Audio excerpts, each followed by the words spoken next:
त्यानंतर 10 एप्रिलला स्वामींचा प्रकट दिन आहे. आपणाला विदित आहे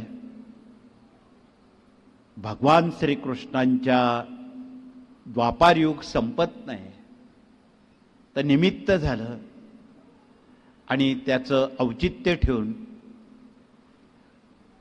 तो बाण पायाला लागण्याचं एक निमित्त झालं. त्या शिकाऱ्याच्या तिथे भगवान श्रीकृष्ण अंतर्धान पावले आणि त्याच ठिकाणी जमीन दुभंगून त्या कुरुक्षेत्रावर 8 वर्षाची बालकमूर्ती आपोआप बाहेर आली. अनेक तुम्ही जन्म बघितले देवांचे, रामाचा बघितला, उर्वरित दशावतार बघितले, एकही माता स्वामींना जन्म देऊ शकत नव्हती. ती माता म्हणजे पृथ्वी. स्वामींना पृथ्वी मातेनं जन्म दिलेला आहे. पृथ्वी दुभंगून स्वामी प्रकट झाले.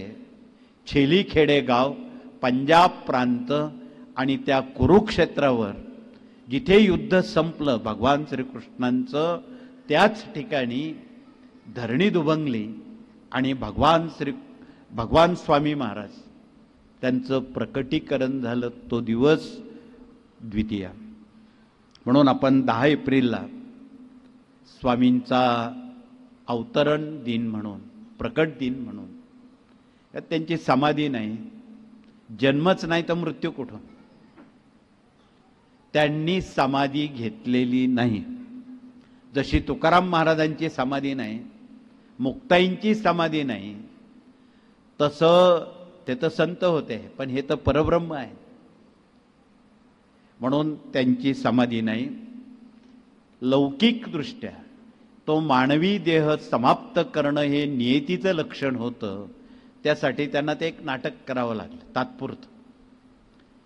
पण औचित्य ठेवून ते समाधी घेतल्यानंतरही आपल्यासारख्या असंख्य सेवेकऱ्यांना ते सदेह संवाद साधत असत.